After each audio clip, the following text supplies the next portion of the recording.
Hi friend, welcome to PLC. बहुत सारे लोग बीपीएससी टीआरई 2.0 के लिए बुक बोल रहे थे, सजेस्ट कर दीजिए, बुक सजेस्ट कर दीजिए। मैंने पटना में अभी तो मैं पटना में ही हूँ, आप लोगों को पता भी होगा, पिछले वीडियो में मैंने बताया था। मेरी ट्रेनिंग चल रही है और काफ़ी हैक्टिक शेड्यूल है, जिसकी वजह से टाइम नहीं मिल पा रहा है। लेकिन फिर भी मैंने थोड़ा-सा समय निकाल कर शाम में मैंने पटना में देखा, बुक ढूँढने की कोशिश की, लेकिन कोई बुक उस तरह का नहीं मिल पाया, जिससे कि एक तरह से संपूर्ण तैयारी आपकी हो जाए। हालाँकि वैसे बुक बनते ही नहीं हैं कि जिससे कि एक बुक पढ़े और आपका पूरा प्रिपरेशन हो जाए किसी भी कॉम्पिटिशन के एग्ज़ाम का। ऐसा कोई बुक आता भी नहीं, लेकिन फिर भी मैंने कोशिश किया कि कोई ऐसा बुक मिल जाए जिसका प्रैक्टिस सेट भी कुछ एक अच्छा लेवल का हो, ताकि एग्ज़ाम तो ऑलरेडी एक हो चुका है, उसी को देख के कोई पब्लिकेशन कोई बुक दिया अगर लॉन्च किया हो तो मैं वही बुक आपको सजेस्ट कर दूँगा। लेकिन बहुत खोजने के बाद भी कोई बुक वैसा नहीं मिला। तो एक बुक मुझे मिला जिसका एक तरह से मॉक टेस्ट आपके सामने दिख रहा होगा स्क्रीन पे। इसका लेवल हार्ड नहीं है, मॉडरेट भी नहीं है, ईज़ी है, ठीक है?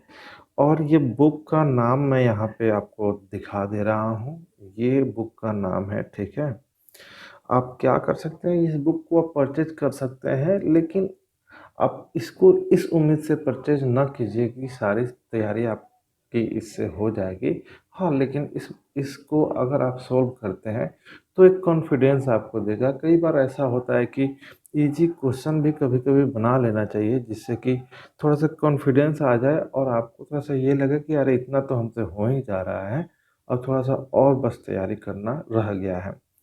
तो मैं इसी उम्मीद से ये वीडियो बना रहा हूँ आपके सामने, और इस जो भी मॉडल प्रैक्टिस सेट है, मॉक टेस्ट है, इसको पूरी तरह से मैं इसमें सोल्व करूँगा, ताकि आप भी मेरे साथ-साथ इसको पहले सोल्व कीजिएगा, जिससे आपके अंदर कॉन्फिडेंस है, ठीक है?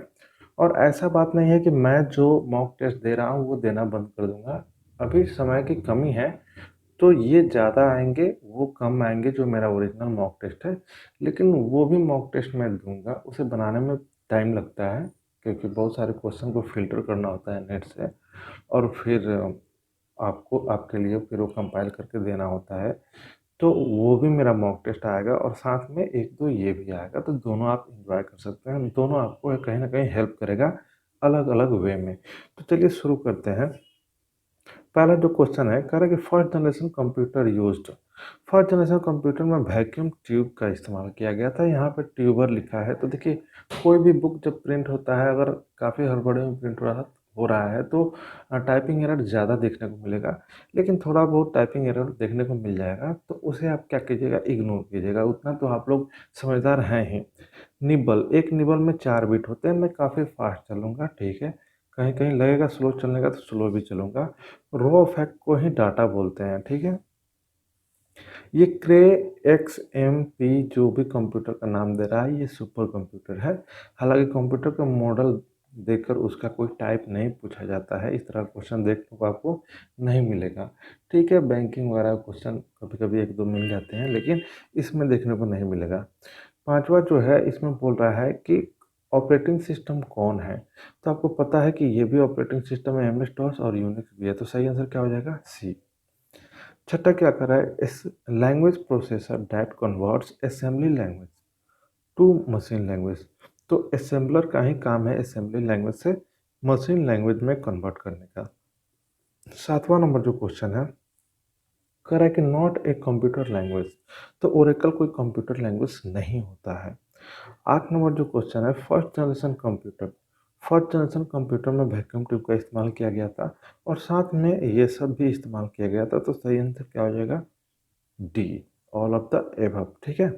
चलिए आगे बढ़ते हैं। सुपर कंप्यूटर के बारे में बोल रहा है, तो सुपर कंप्यूटर इसका सही आंसर हो जाएगा C, contain thousands of microprocessor. Supercomputer सबसे पावरफुल कंप्यूटर होता है, ढेर सारे माइक्रो प्रोसेसर लगा के उससे बनाए जाते हैं।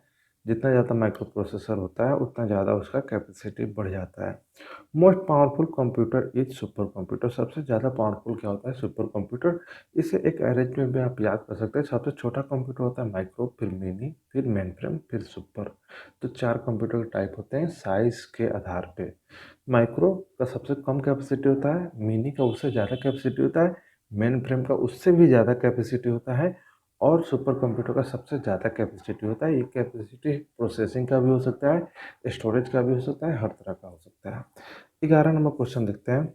Computer programs are written in a high level language programming language. However, the human readable version of program का जो भी ह्यूमन रीडेबल वर्जन होता है उसे सोर्स कोड बोलते हैं, ठीक है। और ये कोई ना कोई प्रोग्रामिंग लैंग्वेज में ही लिखा रहता है, खासकर हाई लेवल लैंग्वेज में लिखा हुआ आपको मिल जाएगा।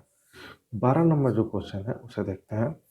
Translator program used in assembly language is called. देखिए, असेंबली लैंग्वेज के लिए जो ट्रांसलेटर होता है उसे हम लोग बोलते हैं असेंबलर, ठीक है, जो असेंबली लेवल लैंग्वेज को मशीन लेवल लैंग्वेज में कन्वर्ट करता है। 13 नंबर क्वेश्चन देखते हैं। कह रहा है कि which of the following is not a multi user. DOS multi user operating system नहीं है, बाकी जो आपको दिख रहा है वो मल्टी यूजर ऑपरेटिंग सिस्टम है। 14 नंबर क्वेश्चन कर रहा है कि विच डिवाइस यूजेज ए hand held operating system. PDA एक डिवाइस होता है जो हैंड हेल्ड डिवाइस होता है। पीडीए का मतलब होता है पर्सनल डिजिटल असिस्टेंट। जो भी मोबाइल डिवाइस है जो हम लोग का स्मार्टफोन है, ये पीडीए की कैटेगरी में आता है, पीडीए की कैटेगरी में आता है। तो इसमें जो भी ऑपरेटिंग सिस्टम होते हैं वो हैंड हेल्ड ऑपरेटिंग सिस्टम होते हैं। इसका एग्जांपल में आप आईओएस और एंड्रॉयड को ले सकते हैं। 15 नंबर क्वेश्चन को देखते हैं। Software for organizing organizing storage and retrieval of information. तो वैसा सॉफ्टवेयर जो आपके इंफॉर्मेशन को एक तरह से स्टोर कर रहा है, ऑर्गेनाइज कर रहा है और उसको रिट्राइव भी कर रहा है, तो ये कहीं ना कहीं डाटाबेस प्रोग्राम ही होगा। सही आंसर क्या हो गया? सी, डाटाबेस प्रोग्राम। 16 नंबर क्वेश्चन क्या कर रहा है? ए flaw in a computer a flow in a program that causes it to produce incorrect or inappropriate result is called bug। देखिए, कंप्यूटर में कोई बग रहता है सॉफ्टवेयर में तो इनप्रॉपर रिजल्ट आपको देखने को मिलेगा, इनएप्रोप्रिएट रिजल्ट आपको देखने को मिलेगा। 17 नंबर क्या कह रहा है? Correct. A dash contains specific rules and words that express a logical step of an algorithm। तो ये कहीं ना कहीं सिंटेक्स की बात कर रहा है। किसकी बात कर रहा है? सिंटेक्स की। सिंटेक्स क्या होता है? एक तरह से रूल होता है, उसमें कुछ वर्ड्स लिखे हुए रहते हैं जो लॉजिकल स्टेप को एक्सप्रेस करते हैं, ठीक है। अब अगला जो क्वेश्चन है 18 नंबर, क्या कह रहा है? Dash is a set of keywords, symbols and a system of rules for constructing statements by which humans can communicate the instruction to be executed by a computer. ये कहीं ना कहीं प्रोग्रामिंग लैंग्वेज, ये programme की बात कर रहा है, कहीं ना कहीं कंप्यूटर प्रोग्राम की बात कर रहा है। कंप्यूटर प्रोग्राम होता क्या है? उसमें आपको कीवर्ड्स मिल जाएंगे, सिंबल्स मिल जाएंगे, कुछ रूल्स को ध्यान में रख के स्टेटमेंट लिखे जाते हैं और इसी के द्वारा कोई भी ह्यूमन कंप्यूटर से इंटरेक्ट करता है, कम्युनिकेट करता है, कोई काम कराता है, ठीक है। तो ये प्रोग्राम का ही एक डिफिनेशन है, थोड़ा सा टफ लैंग्वेज है। 19 नंबर क्वेश्चन पे आते हैं। किसने बनाया सी प्लस प्लस? तो सबको पता है, जॉन ने स्ट्रॉ। तो इसका सही आंसर हो जाएगा डी। 20 नंबर क्या कर रहा है? To find an individual item in a file immediately. इसका सही आंसर होगा file allocation table. File allocation table में इंडिविजुअली आइटम को आप फाइंड कर सकते हैं, ठीक है। 21 नंबर क्या कर रहा है? Movement of signal between CPU and input output is controlled by. तो कंट्रोल यूनिट ही क्या करता है? सबको कंट्रोल करता है। जो भी इनपुट आउटपुट से सिग्नल आदान प्रदान होता है, इन सबको कंट्रोल, सीपीयू से जो भी सीपीयू और इनपुट आउटपुट के बीच में जो भी सिग्नल का एक तरह से कंट्रोल होता है, वो कंट्रोल यूनिट ही कंट्रोल करता है। सीडी रोम का फुल फॉर्म पूछ रहा है। Compact disc read only memory, T इसका सही आंसर होगा। 23 नंबर क्वेश्चन को देखते हैं।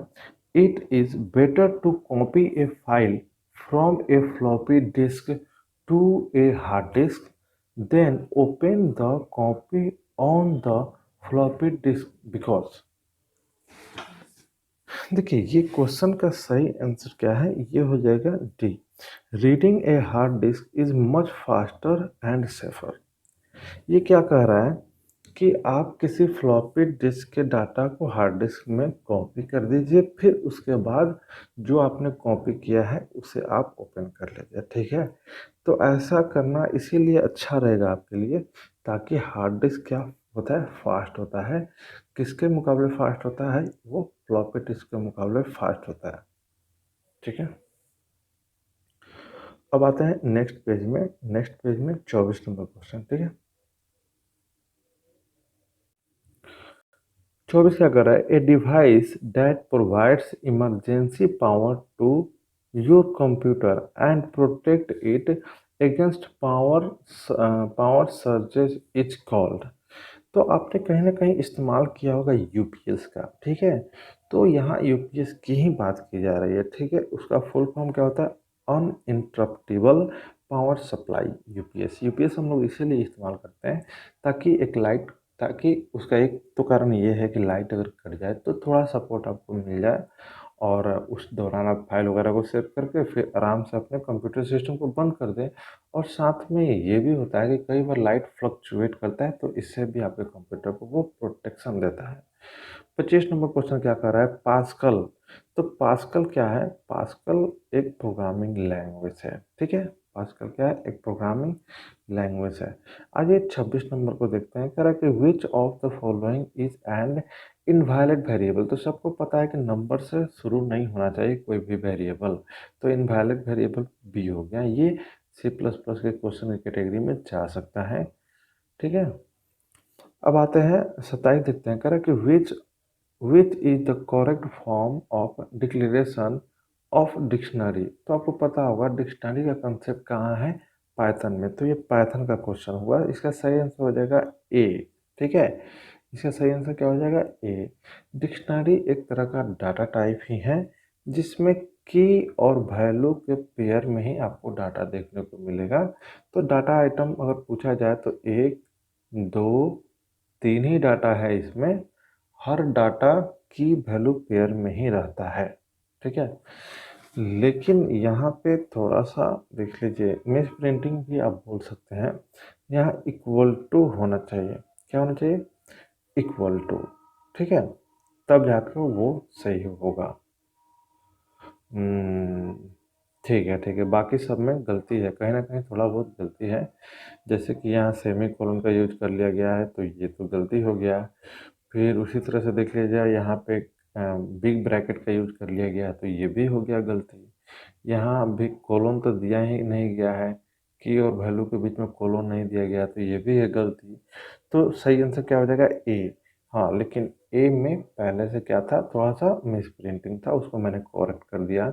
आते हैं 28 नंबर पे, ठीक है। Correct which of the following random module functions generate N integer. तो देखिए ये भी पाइथन का ही क्वेश्चन है, ठीक है।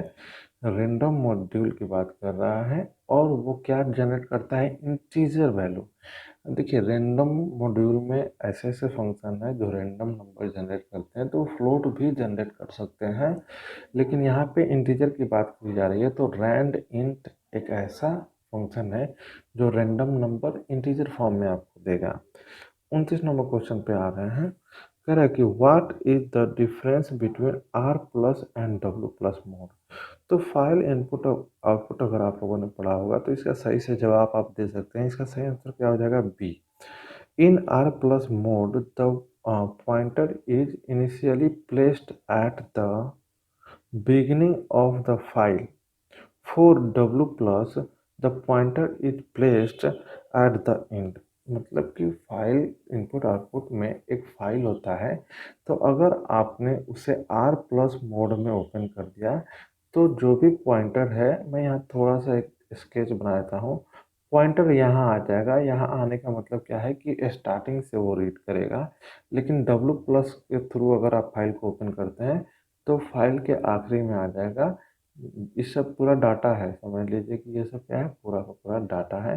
तो आखिरी में वो आ जाएगा। आगे बढ़ते हैं। अब यहाँ पे हम लोग आते हैं 30 नंबर क्वेश्चन पे। ठीक है, तो 30 नंबर क्वेश्चन को देखिए, यहाँ पे है 0 1 ठीक है। तो 30 नंबर क्वेश्चन में क्या कर रहा है कि कांस्टेंट टाइम, ये, हाँ, ये जो है ना बिग ओ नोटेशन से शायद रिलेटेड है। ठीक है, आप लोग भी इसे थोड़ा सा देख लीजिएगा एक बार। हमें वही लग रहा है, यहाँ वन का मतलब हो गया कांस्टेंट कोई टाइम दिया जा रहा है। ठीक है, चलो आगे बढ़ते हैं। 31 नंबर क्वेश्चन पे आते हैं। कहा कि when A stack implemented as an array list of fixed size या length is full and no new element can be accommodated, it is called। ठीक है, यहाँ पे ऐसा बात किया जा रहा है कि आपने क्या किया, एक स्टैक इम्प्लीमेंटेड किया गया। ठीक है, ठीक है, एरे की बात कर रहा है, एरे के रूप में या लिस्ट के रूप में, फिक्स साइज है, फिक्स साइज है, और एक तरह से पूरी तरह से फुल हो गया है, उसमें नया कोई चीज़ जा ही नहीं सकता है। तो जब नया चीज़ नहीं जाएगा, वो पूरी तरह से पहले से फुल है, तो इसका मतलब ओवरफ्लो हो गया है। ठीक है, तो इसका कंसेप्ट क्या है, ओवरफ्लो, मतलब पहले से फुल है, कोई डाटा फिर नया नहीं जाएगा, तो वो क्या क्या कहलाएगा, ओवरफ्लो। अब आते हैं 32 नंबर। ये नेटवर्किंग से क्वेश्चन है। Network device which connects networks of similar type. ठीक है, सेम प्रोटोकॉल मतलब सिमिलर टाइप के नेटवर्क को कनेक्ट कर रहा है, तो क्या हो गया, ब्रिज। नेक्स्ट क्वेश्चन देखते हैं। 33 नंबर क्या कह रहा है, the term dash is use to refer to a record in a table. आप लोग को पता होगा, टेबल में रो और कॉलम दोनों होता है। डीबीएमएस से रिलेटेड ये क्वेश्चन है। तो टेबल के जो रो होता है उसी को हम लोग रिकॉर्ड बोलते हैं, और रो का ही दूसरा नाम क्या है, टपल। और जो कॉलम होता है, कॉलम को हम लोग एट्रीब्यूट भी बोलते हैं। ठीक है, तो इसका सही आंसर क्या हो जाएगा, टपल।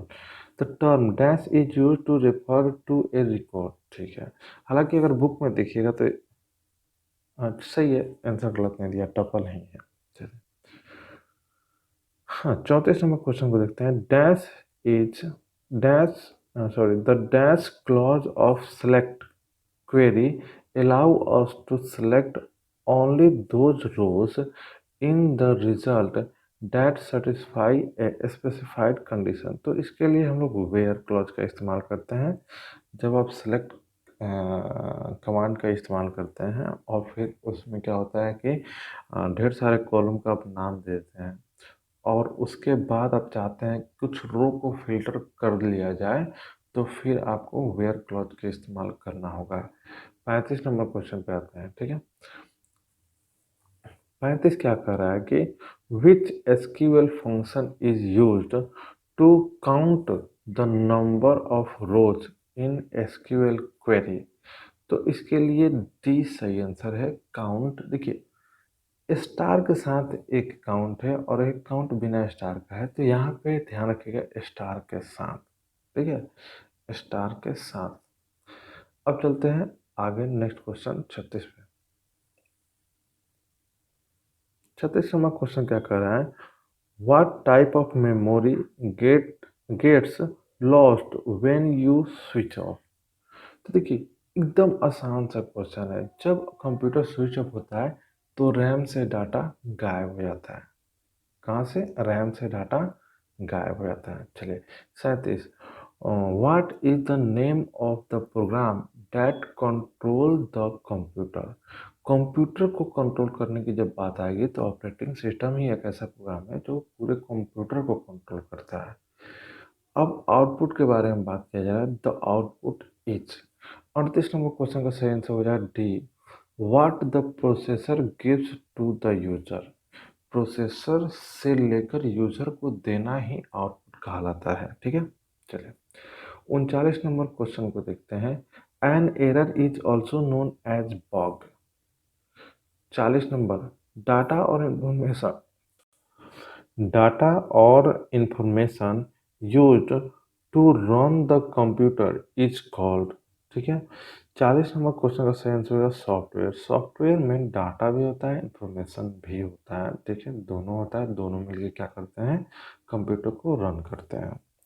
41 नंबर क्वेश्चन क्या कर रहा है, a device which allows you to communicate with the computer is called. देखिए, कंप्यूटर से कम्युनिकेट करने की बात कर रहा है तो आपके पास इनपुट डिवाइस होना जरूरी है। हालांकि इनपुट आउटपुट दोनों डिवाइस मिलते हैं तब जाके आप कंप्यूटर से कम्युनिकेट करते हैं, लेकिन कंप्यूटर को आप आदेश देने के लिए कम से कम इनपुट डिवाइस आपके पास होना चाहिए। अब 42 नंबर क्वेश्चन क्या कर रहा है, फॉर्मवेयर। फॉर्मवेयर का मतलब, इसका सही आंसर है D, a set of programs that are pre installed in read only memory of computer during manufacturing. देखिए, फॉर्मवेयर क्या होता है, कोई भी डिवाइस, ऐसा कोई ज़रूरी नहीं है फॉर्मवेयर कंप्यूटर में ही हो, बहुत सारे होम अप्लाइंसेस में फॉर्मवेयर देखने को मिलते हैं।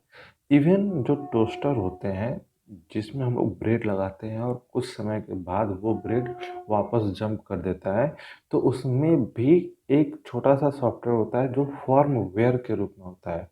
तो होता क्या है, एक रोम, रीड ओनली मेमोरी में कुछ सॉफ्टवेयर डाल के मैन्युफैक्चरिंग टाइम ही हम लोग उसमें सेट कर देते हैं, तो वही क्या कहलाता है, फॉर्मवेयर।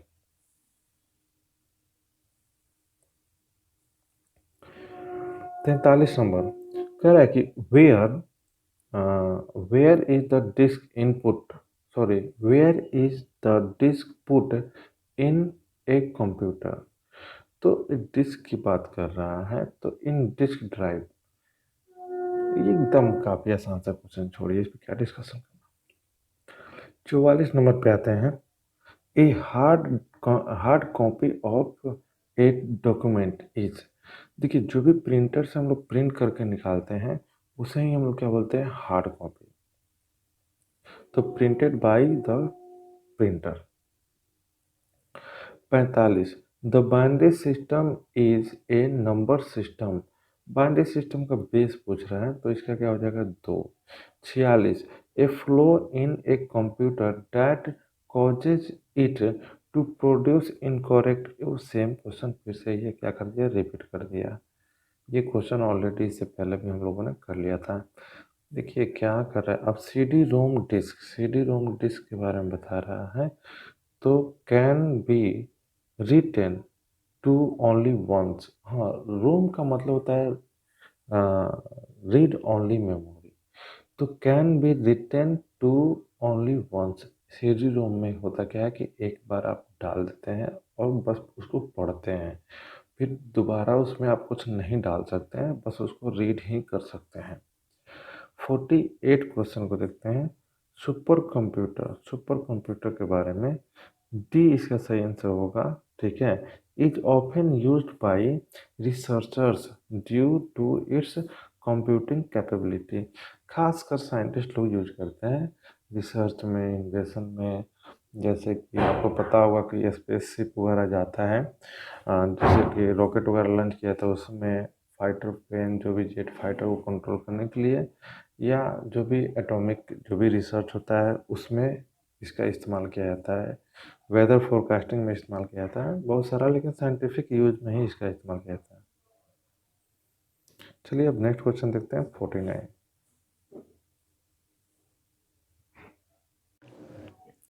49 क्या कर रहा है, the hardware device that acts as both a switching and connecting unit is called. मतलब इस स्विचिंग और कनेक्टिंग दोनों तरह का काम करता है, तो उसे हम लोग बोलते हैं मल्टीप्लेक्सर। 50 नंबर क्वेश्चन क्या कहता है, the device that assembles group of characters into complete message prior to their entering to CPU is called। तो ये 50 जो है इसका सही आंसर हो जाएगा सी। सही आंसर क्या हो जाएगा, सी। चलिए आगे बढ़ते हैं। C D ROM stand for. तो सी डी रोम का आपको क्या करना है, फुल फॉर्म याद कर लेना है। इसका फुल फॉर्म हो गया D, compact disk, read only memory. 52. Which is the part of computer that one can touch and feel? Hardware. काफ़ी आसान सा क्वेश्चन है। हार्डवेयर को ही हम लोग टच करके फील करते हैं, महसूस करते हैं। 53 जो क्वेश्चन है उसे देखते हैं। A series of instructions that tells a computer the activities of all the other computer component is the. 53 का सही आंसर का ए। प्रोग्राम कंप्यूटर का एक ऐसा कंपोनेंट है, ठीक है। ये इंस्ट्रक्शन का एक क्या है, सेट है। कोई भी प्रोग्राम क्या है, इंस्ट्रक्शन का एक सेट है जो इसके एक्टिविटी को एक तरह से क्या करता है, कंट्रोल करता है, ठीक है।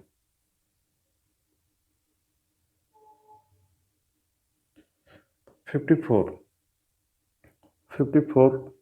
the portion of the CPU that coordinates the activities of all the other computer component। देखिए, कंट्रोल यूनिट ही एक ऐसा एक सीपीयू में यंत्र होता है, मतलब डिवाइस होता है। सीपीयू में 3 पार्ट होते हैं। आपने देखा होगा सीयू, एएलयू, मेमोरी। मेमोरी का मतलब रजिस्टर। तो एएलयू ही सारा कैलकुलेशन करता है। सीयू का काम होता है सबको कंट्रोल करने का, पूरे इनपुट आउटपुट से लेकर कंप्यूटर के सारे पार्ट्स को, सारे कंपोनेंट को कंट्रोल करने का, ठीक है। चलिए 55 नंबर क्वेश्चन को देखते हैं। करेक्ट कि something which has easily understood instruction is said to be user friendly. कोई भी अगर सॉफ्टवेयर है काफ़ी आसानी से समझ में आ जा रहा है तो आप बोलिएगा ये यूजर फ्रेंडली है, ठीक है। 56 नंबर क्वेश्चन देखते हैं। To access a mainframe और supercomputer user often use terminal, ठीक है। कोई भी मेन फ्रेम या सुपर कंप्यूटर को आप इस्तेमाल करते हैं तो ऐसा नहीं है कि डायरेक्टली आप उसको इस्तेमाल करते हैं, आपको किसी दूसरे कंप्यूटर से जुड़ना पड़ता है। तो हालांकि वो कंप्यूटर एक तरह से फुल फ्लेज कंप्यूटर नहीं होता है, मतलब उतना पावरफुल नहीं भी होगा। बस आप उससे कनेक्ट हो जाइएगा सुपर कंप्यूटर या मेन फ्रेम से, फिर आप उसको यूज कर सकते हैं। तो इसको आसान भाषा में ऐसे समझिए ना, आप किसी वेबसाइट पर लॉगिन करते हैं, ठीक है, आप फेसबुक चला रहे हैं, तो उस समय फेसबुक के सर्वर जो मेन फ्रेम ही होता है, मेन फ्रेम कंप्यूटर, आप उससे जुड़ गए। अब क्या कर रहे हैं, मेन फ्रेम कंप्यूटर के फीचर को आप यूज़ कर रहे हैं। जैसे फेसबुक से लॉग आउट हुए, आप उससे क्या हो गए, अलग हो गए, बस। 57 जो है उसे हम लोग देखते हैं। कह रहा है कि what is the main folder on a storage device called. देखिए, मेन फोल्डर को हमेशा क्या बोलते हैं, रूट डायरेक्टरी, ठीक है। 58 a computer falls into the dash category if it is at the time of construction one of the faster computer in the world। दुनिया का सबसे फास्टर कंप्यूटर की ही बात यहाँ पे की जा रही है, तो आंख मूंद के आप सुपर कंप्यूटर के साथ चले जाइए। 59, ठीक है, 59 तक आ गए हम लोग। Digital computer use a dash system to encode data and program. Digital computer की बात की जा रही है और डिजिटल कंप्यूटर बाइनरी पे ही चलता है। एक तरह से बाइनरी सिस्टम को वो इस्तेमाल करता है, जो भी उसके पास डाटा प्रोग्राम है उसको इनकोड करने के लिए। 60 नंबर क्वेश्चन को देखते हैं। विच of the following is not an example of hardware. इसमें हार्डवेयर का एग्जाम्पल कौन नहीं है, तो इंटरप्रेटर। इंटरप्रेटर क्या है, इंटरप्रेटर एक सॉफ्टवेयर ही होता है, बाकी सब जो दिख रहा है वो क्या है, हार्डवेयर है। 61 नंबर, the dash provides access to all activity to all active application by maintaining a row of open application title boxes। ये जो क्वेश्चन है, ये क्वेश्चन कहीं ना कहीं विंडोज या एमएस ऑफिस से रिलेटेड है, ठीक है। इसका आंसर क्या हो जाएगा, बी, टास्क बार। ये टास्क बार की बात कर रहा है, ठीक है। चलिए, और टास्क बार कहाँ होता है, कंप्यूटर के एकदम जो भी डेस्कटॉप खुलता है उसके बॉटम पे। हालांकि विंडोज से क्वेश्चन देखने को आपको नहीं मिलेगा, लेकिन अगर इक्का दुक्का क्वेश्चन हो जाए तो वो कोई बड़ी बात नहीं है। अब हम लोग आते हैं 62 से। सी प्लस प्लस से क्वेश्चन बहुत कम देखने को मिला, लेकिन ऐसा बात नहीं है, क्वेश्चन की संख्या ज़्यादा रहेगा। कोई बात नहीं, ये सब फंडामेंटल नॉलेज के तौर पे आप ले लीजिए, क्योंकि फंडामेंटल से भी 4-5 क्वेश्चन होते हैं। चलिए 62 नंबर क्वेश्चन क्या कर रहा है इसे देखते हैं। यहाँ पे एक तरह से आपको क्या करना है, आउटपुट ही बताना है। ये रहा आपके लिए एक लाइन का कोड, ये कंडीशनल स्टेटमेंट पे दर्शाया गया एक कोड है। तो यहाँ पे पहले हम लोग क्या करेंगे, एक सेकंड मिटा देता हूँ मैं इसको, ठीक है। पहले हम लोग इस पार्ट पे ध्यान देते हैं। ये हो गया आपका कंडीशनल पार्ट। यहाँ पे 15 लिख रहा है, 15 ग्रेटर देन 15। क्या 15 15 से बड़ा है? नहीं, ये हो गया फॉल्स, ठीक है। बराबर है दोनों, ठीक है। तो जो फॉल्स हो जाएगा तो ये होता है ट्रू पार्ट और ये होता है फॉल्स पार्ट। तो ट्रू पार्ट तो आएगा नहीं आउटपुट में, फॉल्स पार्ट ही आ जाएगा ए के अंदर। और अब अगर ए को प्रिंट करते हैं तो आपको क्या दिखेगा, 16। तो इसका सही आंसर होगा ए, लेकिन बुक में दिया है बी, लेकिन बी नहीं होगा, ठीक है। 63 63 क्वेश्चन बताते हैं। Correct, which of the following will produce a value of 22 if. देखिए ये क्या है, एक तरह से एक्स में एक वैल्यू असाइन किया गया है जो फ्लोट वैल्यू है, और बोला जा रहा है कि इसमें से नीचे में से कौन सा ऑप्शन है जो आपको 22 देगा। तो 22 आपको देगा आर इंट डी। कौन सा देगा? डी, ठीक है। चलिए आगे बढ़ते हैं। 64 कन्वर्टिंग, देखिए ये जो है ये है बाइनरी नंबर, लेकिन ये क्या है, डेसिमल वाला बाइनरी नंबर है। इस डेसिमल करने का मतलब ये फ्रैक्शनल पार्ट वाला, दशमलव वाला, और इसको आपको कन्वर्ट करना है डेसिमल में। तो आप कन्वर्जन इसका कर लीजिएगा, मैंने वीडियो भी डाल रखा है। अगर कन्वर्जन करने में दिक्कत आएगी तो आप देखिएगा, मेरे चैनल पे आपको इसके लिए प्रॉपर वीडियो भी मिल जाएगा, ठीक है। तो इसका सही आंसर क्या हो जाएगा, इसका सही आंसर है सी, ठीक है। एक बार आप खुद से चेक कर लीजिएगा क्या ये सही आंसर है या नहीं है, क्योंकि मैं यहाँ पे कैलकुलेट नहीं कर रहा हूँ। 65 कन्वर्ट 36, ये ऑक्टल में है, number into its decimal equivalent. तो देखिए 36 का डेसिमल आपको निकालना है, ठीक है। तो 36 का डेसिमल क्या होगा, 30, मतलब 30, ठीक है। आगे बढ़ते हैं, सही आंसर क्या हो जाएगा, B. 66 which of the following is not related to input unit. इसमें से इनपुट यूनिट से कौन रिलेटेड नहीं है? तो C, it converts binding data into the human readable form. ये आउटपुट का ही एक तरह से डिफिनेशन दे रहा है। ऐसा आउटपुट में होता है, लेकिन इनपुट में क्या होता है, इनपुट में ह्यूमन जो भी इंटर करता है उसको कंप्यूटर के फॉर्म में, मतलब बाइनरी फॉर्म में कन्वर्ट किया जाता है, ठीक है। तो इसका सही आंसर होगा सी। 67 पे हम लोग आ गए हैं। अब देखते हैं 67 क्या कर रहा है, विच of the following is a main memory. तो मेन मेमोरी कौन है, बहुत बच्चा वाला क्वेश्चन है, रैम ही है मेन मेमोरी। रोम भी मेन मेमोरी के ही अंतर्गत आता है। अब यहाँ पे कह रहा है कि 1 मेगाबाइट इज इक्विवेलेंट, सबको 1 मेगाबाइट मतलब 1 MB में 1 MB किसके बराबर है, ठीक है। यहाँ पे तो ऑप्शन ही नहीं है, तो मतलब हम डी के साथ जाएंगे।